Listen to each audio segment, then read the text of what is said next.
우리는 이제 길었던 요한복음의 마지막 장 21장에 도달했습니다. 많은 사람들이 그런데 이 요한복음 21장을 추가 삽입 혹은 부록 정도로 생각을 합니다. 왜냐하면 우리가 어제까지 살펴보았던 요한복음 20장이 너무나 깔끔하게 이 요한복음을 마무리하는 듯한 느낌을 우리에게 주기 때문에 그렇습니다. 어제 우리가 살펴보았던 20장 마지막 절을 한번 볼까요? 30절과 31절을 보시면 20장의 마지막이 이렇게 됩니다. 예수께서 제자들 앞에서 이 책에 기록되지 아니한 다른 표적도 많이 행하셨으나 읽습니다. 시작. 오직 이것을 기록함은 너희로 예수께서 하나님의 아들 그리스도이심을 믿게 하려 하며 또 너희로 믿고 그 이름을 힘입어 생명을 얻게 하려 함이니라.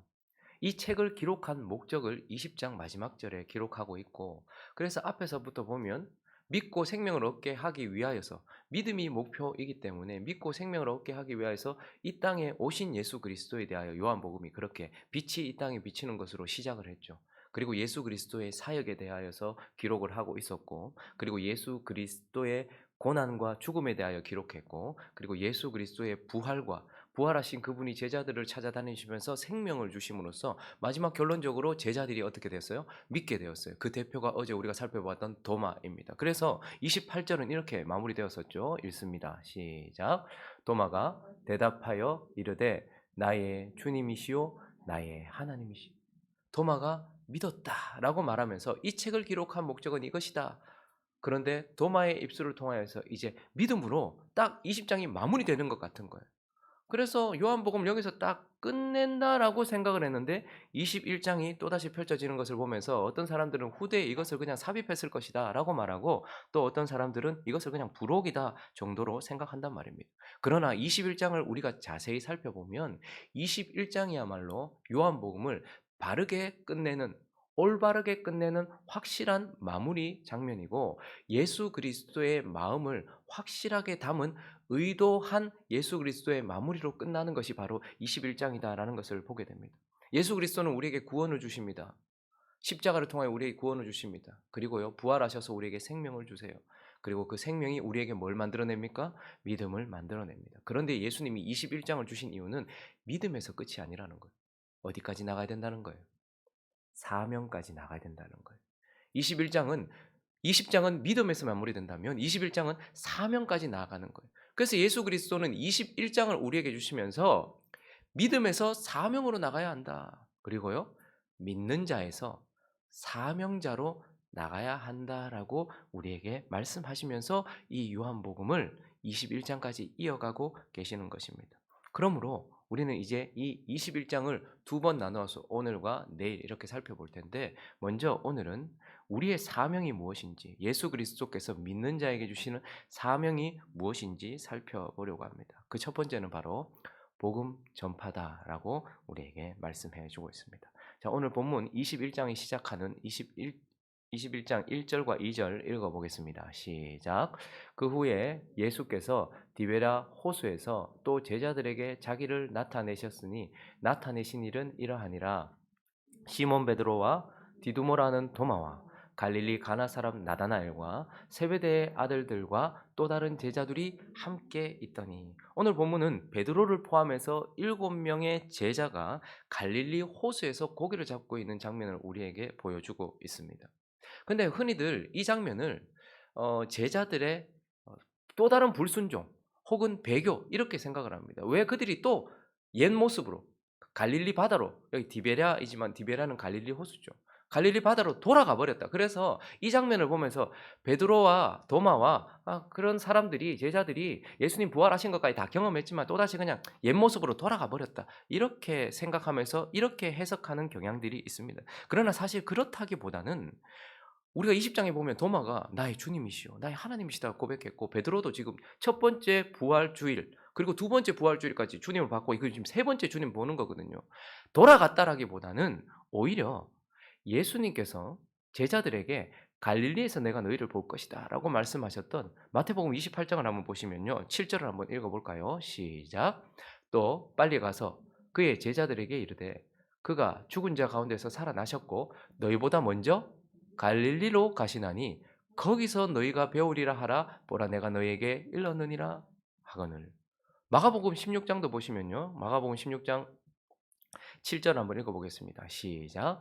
가서 그의 제자들과 베드로에게 이르기를 예수께서 너희보다 먼저 갈릴리로 가시나니 전에 너희에게 말씀하신 대로 너희가 거기서 배우리라 하라 하는지라. 부활의 증인들이 전부 다 지금 예수님께서 제자들을 어디로 보내라고 하셨던 거예요? 갈릴리로 가라고 하신 거예요. 근데 부활하신 주님이 예전하고 달리 막 훅 나타났다가 훅 사라지고 막 이러시잖아요. 그러니까 부활한 주님을 만났고 도마도 그 부활한 주님을 보면서 나의 주님, 나의 하나님이라고 고백했어요. 그런데 가만히 생각해 보니까 주님이 갈릴리로 가라고 말했고 갈릴리에 있으면 내가 주님을 만나겠다 하는 생각 때문에 오히려 떠나고 배교했다라기보다는 불순종해서 옛 모습으로 돌아갔다기보다는 부활하신 주님을 만나고 싶은 마음으로 갈릴리로 가 있었던 것이고 거기에서 그들은 고기를 잡고 있었던 것이라고 볼 수 있는 것입니다. 그런데 왜 주님은 부활하신 후에 제자들을 갈릴리로 가라 하셨고 너희가 나를 갈릴리에서 만날 것이다 라고 말씀하셨을까요? 그것은 바로 누가복음 5장에 보시면 8절을 한번 읽어볼까요? 이 장소가 어떤 장소인지 읽습니다. 시작. 시몬 베드로가 이를 보고 예수의 무릎 아래 엎드려 이르되 주여 나를 떠나소서 나는 죄인이로소이다 하니. 갈릴리 바다는 베드로를 포함한 거기에 있었던 갈릴리 어부들이 인격적으로 주님을 만났던 장소가 바로 거기입니다. 많은 사람들이 예수를 만나요. 그런데 인격적으로 만나는 것은 달라요. 내적 부르심을 받는 것은 달라요. 그런데 그 갈릴리 바라는 베드로가 그리고 그 옆에 있었던 많은 사람들이 예수님을 인격적으로 처음 만났던 장소가 바로 갈릴리입니다. 그리고 두 절을 더 가면 누가복음 5장 10절을 가보시면요. 또 이 장소는 어떤 장소이냐면 읽습니다. 시작. 세베대의 아들로서 시몬의 동역자인 야고보와 요한도 놀랐습니다. 예수께서 시몬에게 이르시되 무서워하지 말라. 이제 후로는 네가 사람을 취하리라 하시니. 고기를 낚는 어부들을 향하여서 예수께서 그 장소에서 인격적으로 만나 주신 주님이 그들에게 너희의 사명에 대해서 말씀해 주셨던 장소예요. 너희는 이제 고기를 잡는 어부가 아니라 사람을 낚는 어부가 될 것이다라고 그들에게 사명을 주셨던 장소이고, 그래서 주님이 제자들을 갈릴리로 오라고 말씀하시면서 그곳으로 불러서 오늘 이 장면을 펼치시는 이유는 무엇이냐면 그들에게 사명을 다시 확인시켜 주시고 그들을 사명으로 부르시기 위해서다라는 것을 우리는 보게 됩니다. 자, 그러므로 이제 이곳으로 부르신 주님께서 이제 이 제자들에게 주시는 사명이 무엇입니까? 제자들은 20장을 반드시 거쳐야 돼요. 20장은 나의 주님이요 나의 하나님이시라는 주님을 향한 확실한 믿음이에요. 그 믿음이 있는 자들을 갈릴리로 다시 부르셔서 이제 뭘 주시는 거예요? 사명을 주시는 거예요. 그 사명이 무엇입니까? 3절을 보시면요. 시몬 베드로가 나는 물고기 잡으러 가노라 하니 그들이 우리도 함께 가겠다 하고 나가서 배에 올랐으나 그날 밤에 아무것도 잡지 못했다. 그들이 이전처럼 그물을 던져 물고기를 잡으려 했어요. 그러나 그날 아무것도 잡지 못했던 그 처음 주님을 만났던 인격적으로 만났던 그리고 사명을 받았던 그때처럼 그들의 사명은 무엇이라는 겁니까? 바다에 나아가. 바다는 무질서의 상징, 혼돈의 상징이기도 하고 우리가 요한계시록을 살피면서 바다는 믿지 않는 세상을 상징하는 것이었죠. 그래서 바다에 나아가 그 세상 사람들을 건져내는 일을 하는 것이 너희의 사명이다라고 주님께서 말씀해 주고 있고 5절과 6절을 보시면 특별히 더 그저 그물을 던지는 것이 아니고 5절과 6절 읽어볼까요? 시작. 예수께서 이르시되 얘들아 너희에게 고기가 있느냐? 대답하되 없나이다. 이르시되 그물을 배 오른편에 던지라. 그리하면 잡으리라 하시니 이에 던졌더니 물고기가 많아 그물을 들 수 없더라. 처음 그들의 사명을 받았던 그때처럼 그들은 자기를 의지하여 그물을 던지고 있었어요. 그들은 어부였거든요. 뼈가 바다 위에서 굵었단 말입니다. 그런데 자기의 의지대로, 자기의 경험대로, 자기의 생각대로, 자기의 노력대로 그물을 던졌을 때 하나도 안 잡혀요. 이거 기적이에요. 어부가 밤새도록 한 마리도 잡지 못한다는 건 기적이에요. 그런데 그때에 예수께서 얘들아 라고 말씀하시면서 오른편으로 그리고 그때는 깊은 데로 그래서 주님이 말씀하신 대로 순종하여 그물을 던질 때에 어떻게 되는 거죠? 고기를 잡게 되는 거예요. 그러므로 우리의 사명은 무엇입니까? 우리의 바다로 나아가서 거기에서 그 세상 가운데서 죽어가고 있는 영혼들을 향하여서 복음을 전파하는 것, 이것이 저와 여러분의 사명이라는 거예요. 단순히 복음을 전파하는 것이 아니고 주님 말씀을 의지해서 주님의 뜻을 따라 복음을 전파하는 것, 이것이 바로 우리의 사명이라는 거예요. 여러분, 희한한 일은 나라들이 복음을 받아들이고 나니까 교회들이 풍성해지고 교회들이 많은 자원을 가지게 되었어요. 그런데 보면 희한하게도 더 많은 은혜를 입은, 세월이 많이 지나면 기독교라는 어떤 그런, 세월은 우리에게 권위를 가져다 주거든요. 시간이란 우리에게 큰 권위를 가져다 줍니다. 그래서 아주 전통 있는 교회. 그런데 희한하게도 그 많은 선진국이라고 하는 나라들은 이제 전도에 대한 열매가 거의 맺히지 않아요. 그런데 이제 막 우리나라가 처음 그랬던 것처럼 3세계라고 일컬어지는 그런 나라들은 돈도 없거든요. 그리고 지금 우리 많은 유럽 교회라든지 이제 한국 교회도 이제 선진국 교회로 이제 접어들었잖아요. 그러다 보니까 얼마나 많은 자원이 있는지 몰라요. 그러니까 복음을 전할 때에 그냥 단순하게 말씀을 의지해서 말씀을 전하는 게 아니고 상담학을 의지하기도 하고 심리학을 의지하기도 하고 우리에게 많은 자원들을 의지하기도 해요. 그런데 열매는 거의 없어요. 진짜 1%도 돌아오지 않아요.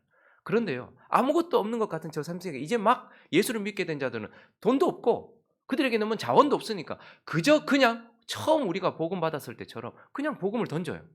내 옆에 있는 사람들한테 복음을 던진단 말이에요. 근데 희한하게도 거기에는 믿음의 역사들이 많이 일어나요. 우리나라에서 지금 복음을 전파하는 방식은 채 100년도 안 된 그런 전통인 걸 아십니까?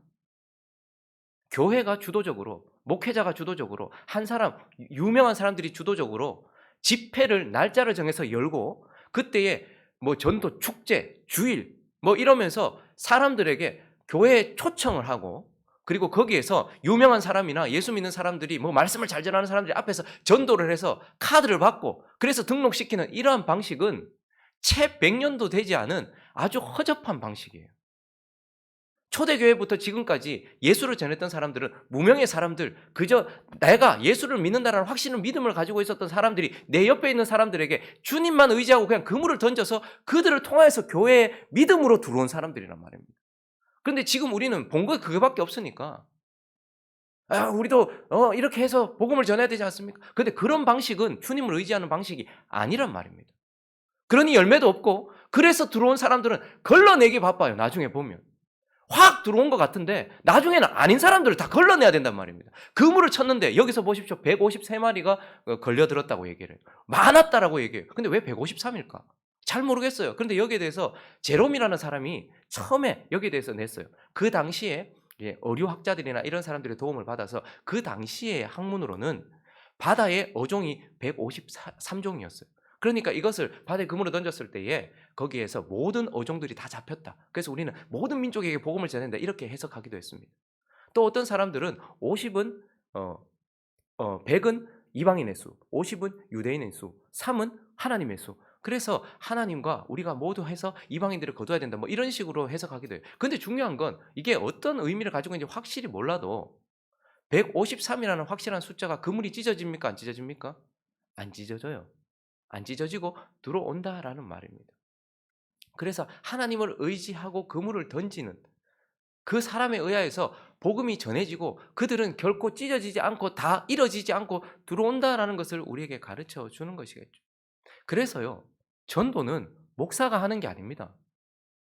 목사도 전도해야 되겠죠, 자기 삶의 주변에. 근데 목사들은 성도들을 먹이고 그들이 일할 수 있도록 성장시켜 주는 거예요.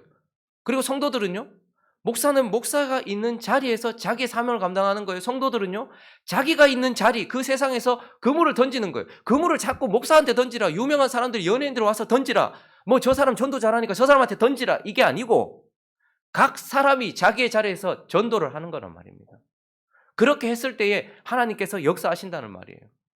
지식이 많은 사람, 전도를 잘하는 사람, 말을 잘하는 사람, 유명한 사람, 이런 것들을 의지해서 그물을 던지는 게 아니고 자기 자신에게 그물을 던지라 하신 주님께서 그렇게 말씀하신 것을 믿고 의지하면서 그물을 던지는 거란 말입니다. 그런데 교회는요, 그냥 그저 옆에 있는 사람들 선물 하나 주고 꼬셔가지고 교회 데리고 오는 게 자기의 사명의 전부인 것처럼, 여러분, 그건 우리를 너무 스스로를 비하시키는 거예요. 우리 전부가 제사장입니다. 우리 전부가 그리스도의 신부예요. 신부는요, 신랑과 사랑함으로써 뭐죠? 생명을 잉태하는 능력을 가지고 있는 자를 말해요.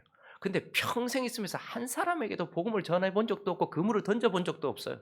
그저 교회에 데리고 와서 "아유 저 사람이 앞에서 이번에 오늘 뭐 누구 온단다. 유명한 사람 온단다. 뭐 그 말 잘하시고 능력 있는 목회자 오신단다." 거기 좀 어떻게든 데리고 가 가지고 거기 앉혀 놓는 것이 내 전부인 것처럼 생각하면서 평생을 신앙생활하는, 여러분 이런 방식은 100 년도 채 되지 않은 그러한 방식이고 주님을 의지하는 방식도 아니라는 말입니다. 교회에서 직분을 가지고 있으면서 한 번도 사람들에게 그리스도를 의지하여서 복음을 전해보지 않은 사람, 그러면서 교회가 왜 부흥이 안 되노? 와 우리는 와 이러노? 이거는 말이 안 되는 소리란 말입니다. 지금 한국 교회를 한번 보십시오. 그리고 유럽 교회도 한번 보십시오. 우리는 그 길을 지금 따라가고 있어요. 그런데 저기 이제 막 복음을 받은 개발도상국에 있는 나라들, 마치 우리의 70년대 80년대를 보고 있는 것 같은 그런 나라들을 한번 보십시오. 어디 그런 식으로 전도를 합니까? 자기의 삶을 통하여서 옆에 있는 사람들에게 자기가 그물을 던져요. 그러면 이 사람을 보고서 내가 그리스도의 향기고 편지인데 왜 다른 사람들을 자꾸 의지하고 하나님이 말씀하시지도 않은 방식으로 자꾸 뭘 하려고 하는지, 그걸 교회의 어떤 프로그램으로 만들고 그렇게 하니까 많은 사람들은 오죠. 근데 문제는 뭐죠? 반드시 잡힌 고기 중에 걸러내요. 근데 여기 지금 걸러낸 게 있습니까? 없습니까? 아니에요. 없어요. 그래서 우리의 사명 첫 번째는 바로 네가 믿음을 가지고 있냐? 나의 주 나의 하나님. 그러면 어떡하라는 거예요? 사명자로 가라는 거예요. 복음을 전하라는 거예요. 그것이 우리의 첫 번째 사명이다. 말씀을 의지해서. 여러분, 내게 능력이 있는 게 아닙니다. 그 사람에게 능력이 있어서 전도가 되는 게 아니에요. 우리는 그저 전할 뿐이에요. 그럼 누가 하십니까? 주님이 성령과 성경을 통해서 하시는 거예요.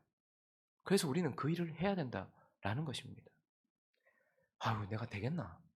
아이, 내가 무슨 뭐 전도를 하고 훈련도 안 받고. 여러분 지금 이 사람들이 지금 훈련 받아서 지금 전도하는 겁니까? 그물을 던지는 겁니까? 절대 그렇지 않다라는 것을 기억해야 한다는 것입니다. 두 번째, 우리의 사명. 그건 바로 교제입니다. 교제. 이제 오늘 본문을 보시면 바다에 나가서 그물을 던지는 것만 사명이라고 생각하는데 자세히 보세요. 또 다른 사명이 분명하게 우리에게 있어요. 중요한 사명이 있는데 그것은 뭐냐면 주님께서 보내신 그 바다에서 그물을 던져요. 자, 그런데 이런 때가 분명히 오더라는 거예요. 12절을 한번 읽어볼까요? 12절 있습니다. 시작. 예수께서 이르시되 와서 조반을 먹으라 하시니 제자들이 주님이신 줄 아는 거로 당신이 누구냐 감히 묻는 자가 없다. 여러분 우리가 바다에서 물고기를 잡고 있을 때 거기에 주님 서 계십니까? 안 서 계십니까? 서 계셨어요. 제자들 알았어요? 몰랐어요? 몰랐어요.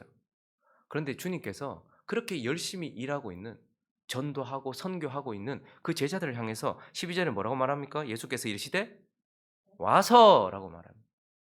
그런데 또 하나 우리의 중요한 사명은 우리를 보내신 세상에서 열심히 살아야 돼요. 여러분 전도는 말로만 하는 게 아니고 삶으로도 하는 거거든요. 그래서 삶으로만 하는 것도 아니에요.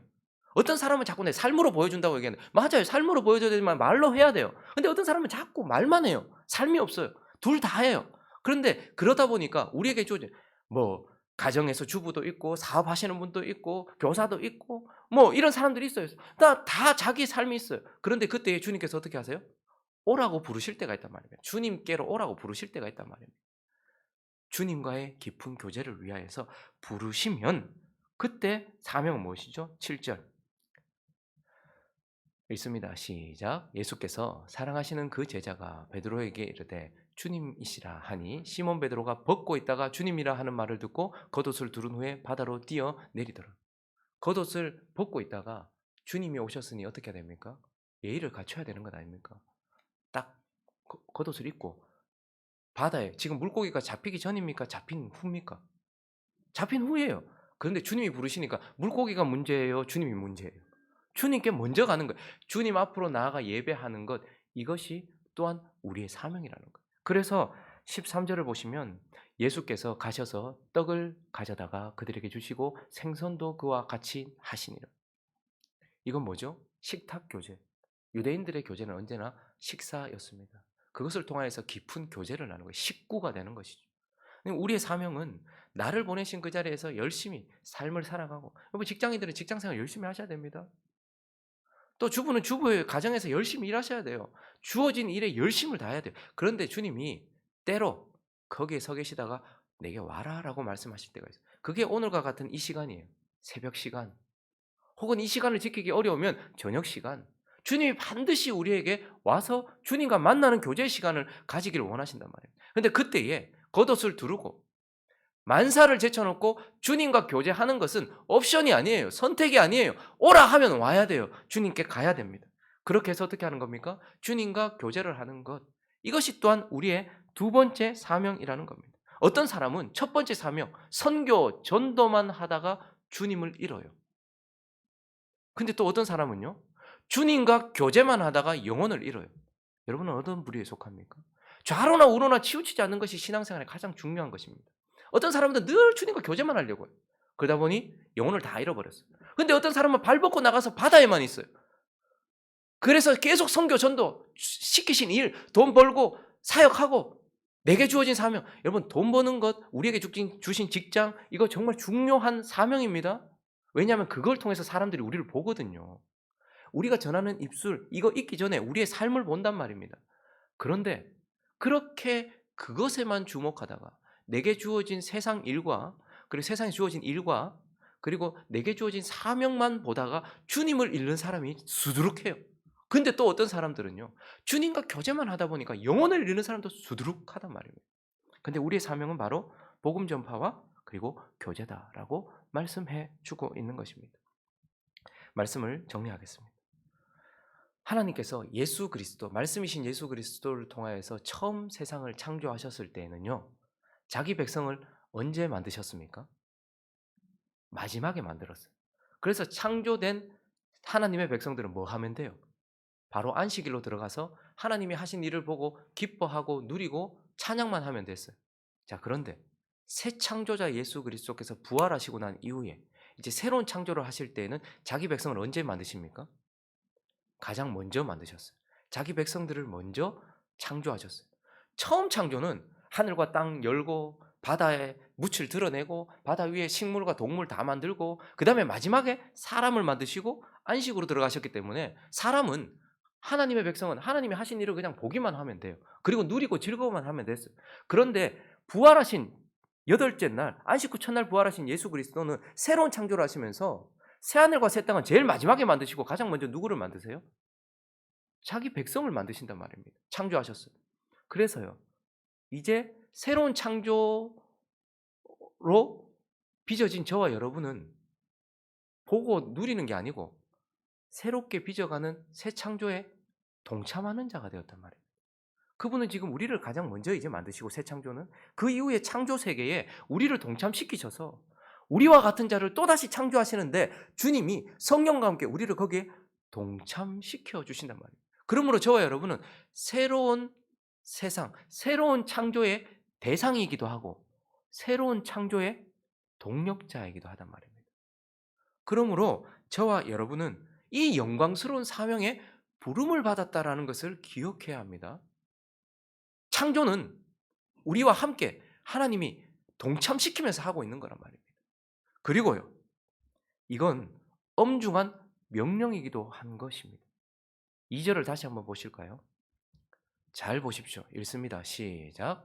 시몬 베드로와 디두모라 하는 도마와 갈릴리 가나 사람 나다나엘과 세베대의 아들들과 또 다른 제자 둘이 함께 복음을 전파하는 사명, 그리고 주님과 교제하는 사명, 이 사명에 저기 7명 전체, 7이라는 숫자 완전수, 7명 전체가 다 부름을 받았다는 걸 기억해야 돼요. 시몬 베드로는 어떤 사람입니까? 자기를 의지하면서 실패했던 사람, 그런 사람도 이 사명에 부름을 받았다라는 거예요. 늘 말이 앞서요. 아, 내가 할 수 있다. 나는 절대 주님 떠나지 않는다. 그러면서 판판이 넘어져요. 그렇지만 그들도 복음을 전파하는 사명, 그리고요, 하나님과 교제하는 사명에 그도 부름을 받아요. 디두모라 하는 도마는요, 회의주의자였어요. 공동체에서도 떠나 있었고 주님과도 멀어져 있었어요. 그래서 어둠, 근심, 구름 이런 것들이 그를 가리고 있었던 자였어요. 그렇지만 이런 자도 복음을 전파하는 자리로, 그리고 주님과 교제하는 그 사명의 자리로 부름을 받았다는, 갈릴리 가나 사람 나다나엘은 이런 사람이 없었어요. 주님이 참 이스라엘이라고 말했던 신실한 사람, 이런 사람도 주님께 부름을 받아서 복음을 전파하고 하나님과 교제하고, 세베대의 두 아들 야고보와 요한, 그들은 우레의 아들이라는 별명을 가지고 보아너게, 성질이 급하고 옛사람을 잘 벗지 못하는, 화나면 확 올라오는, 옛사람을 벗지 못하는 그런 사람도 어떻게 하는, 여기로 부름 받는 거예요. 그리고 또 다른 제자들, 아예 이름도 등장시키지 않은 무명과 같은 사람, 연약한 사람, 사람들에게는 인정도 받지 못하는 사람, 이름도 기억하지 못할 사람, 이런 사람들까지도 주님이 부르셔서 복음을 전파하는 사명, 그리고 주님과 교제하는 사명으로 다 불렀단 말입니다. 여러분, 저와 여러분이 20장에서 머물러 있지는 않습니까? 21장을 다루는 어떤 사람들처럼 21장을 부록으로 생각하시는 것 아닙니까? 아, 나는 나의 주님, 나의 하나님 이제 믿는다. 거기만 머물고 21장은 부록처럼 생각해서 나도 복음 전파하는 거는 그건 뭐 교회가 하는 거고 목사가 하는 거지. 하나님과 교제하는 거 그건 뭐 해도 되고 안 해도 되는 거지. 그렇게 생각하십니까? 그러다 보니 복음 전파를 단 사람한테 떠맡기고, 그리고 교제는 정말 힘들고 어려워서 막 죽기 일보 직전에 하나님께 나오는 그런 식으로 살아가고 있지는 않습니까? 21장은 요한복음의 정확한 마무리라는 것을 기억하셔야 됩니다. 요한복음이 믿음으로 끝나지 않고 사명으로 이어지고 있다는 것을 기억하셔야 됩니다. 행복한 우리 교회가 조금 있으면 4주년을 맞이합니다. 우리는 믿음으로 하나님께서 여기 불러주셨어요. 그래서 여기 있는 분들은 나의 주님, 나의 하나님이라고 고백하는 것 같아요. 근데 여러분, 복음 전파하십니까? 신경을 쓰고 계십니까? 교회는 누가 채우는 것입니까? 그 그물은 주님이 부른 그 한 사람 한 사람이 던진 그물에 채워지는 것입니다. 그리고 새벽에 기도하고 주님 말씀 매일매일 따라가고, 여러분, 이건 옵션이 아니고 거룩하고 수준 높은 신앙인들이 하는 것이 아니라 믿음을 가졌다 하는 구원받은 모든 자들이 당연히 해야 하는 것이라는 것을 기억하면서, 혹 21장을 옵션으로 생각하고 부록으로 생각하셨다면 회개하시기 바랍니다. 그리고 주님께 이것이 믿는 우리가 해야 되는 분명한 사명이구나 하는 것을 기억하면서 우리도 21장까지 나가는 저와 여러분 되시기를 예수 그리스도 이름으로 축원합니다.